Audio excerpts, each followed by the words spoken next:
8वें वेतन आयोग का सबको इंतजार, क्या जल्दी खुशखबरी देगी सरकार? ये है नया update. Indian railway technical supervisor association ने आयोग बनाने के लिए एक पत्र लिखा है, जिसमें 8वें वेतन आयोग की स्थापना के संबंध में जानकारी दी गई है। उसमें कई सिफारिशें भी की गई है। अगर सरकार एसोसिएशन की ये सिफारिश मान लेती है तो इसका सीधा फायदा सरकारी कर्मचारियों को होगा।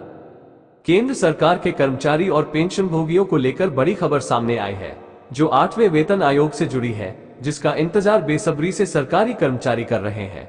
Indian railway technical supervisor association ने आयोग बनाने के लिए एक पत्र लिखा है, जिसमें 8वें वेतन आयोग की स्थापना के संबंध में जानकारी दी गई है। उसमें कई सिफारिशें भी की गई है। अगर सरकार एसोसिएशन की ये सिफारिश मान लेती है तो इसका सीधा फायदा सरकारी कर्मचारियों को होगा। पत्र में क्या कहा गया? IRTSA ने अपने पत्र में कई प्रमुख मांगे रखी हैं। सबसे पहली मांग नए केंद्रीय वेतन आयोग के गठन की है। एसोसिएशन ये भी चाहता है कि सरकार कर्मचारियों के अलग अलग समूहों के वेतन में मौजूद असमानताओं और विसंगतियों को दूर करे। इसके अतिरिक्त एसोसिएशन वेतन और भत्ते के साथ काम करने की स्थिति, पदोन्नति के रास्ते और पद बंटवारे से संबंधित सभी मौजूदा विसंगतियों को दूर करने के लिए वेतन आयोग का गठन करे।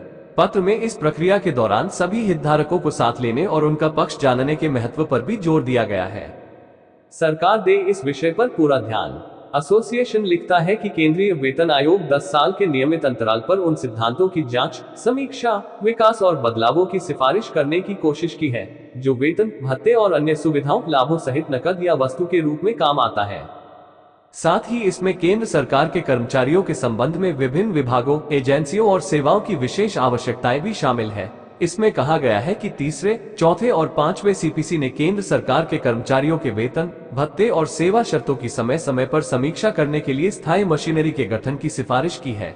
एसोसिएशन का ये भी कहना है कि वो सरकार से इस विषय पर जवाब चाहता है और वो यह उम्मीद करता है कि केंद्र जल्द इस पर फैसला लेगा।